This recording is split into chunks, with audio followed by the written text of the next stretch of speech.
the MATLAB code. So again, I first wanna generate the data. Okay.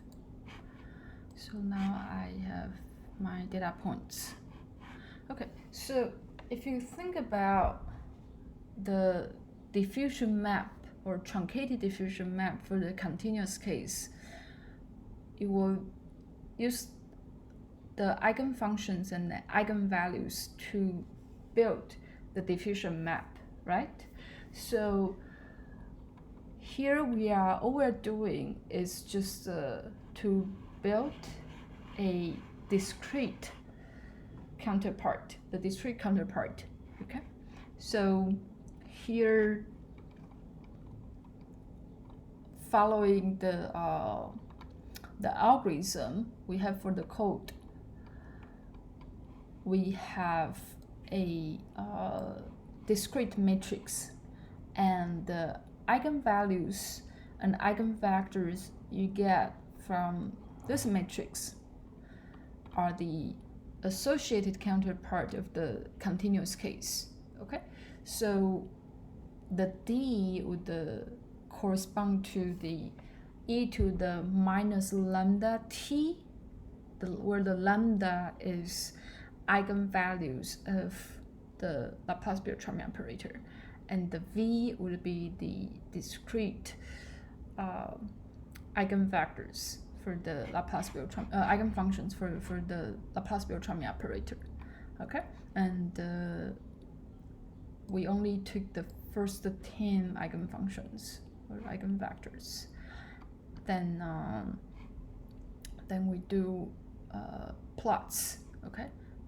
So on the left, I first create a figure, then I say I want this figure to have 2 subplots, okay? So it's a 1 by 2, so 1 row and 2 columns, and this is the plot that I put on the left. So 1, 2, 1 means I have a figure of size 1, 2, so 1 row and 2 columns of plots, and from left to the right, that's figure plot 1 and plot 2. So plot 1 would be the 3-dimensional scalar plot for the original data. So that's XYZ coordinate from the original data. And the second plot, in the figure, I put the scalar 3 using the second, third, and fourth eigenvectors or eigenfunctions from the Laplacian, okay? And why do I skip the first one? Because the first one is also trivial, so I don't need that. That is that piece of function does not contain information. All right, so you can see if I, let's say, okay, let me select this. All right, okay, run those. This is busy, so it's running. Okay, now we have it.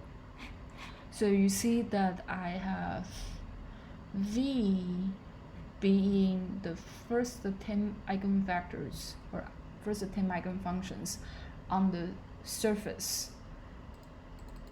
So each point has a associated eigenfunction value there.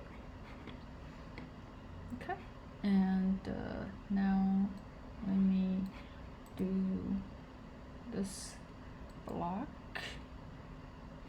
Okay, so now you can see that the x coordinate is coming from second eigenfunction, third coordinate, second coordinate comes from the third eigenfunction, and so on. So this is what we have. All right. So remember that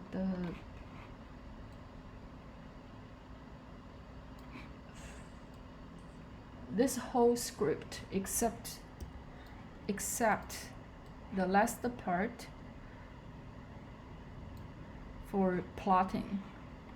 All this is to build the discrete counterpart for the truncated eigen diffusion maps.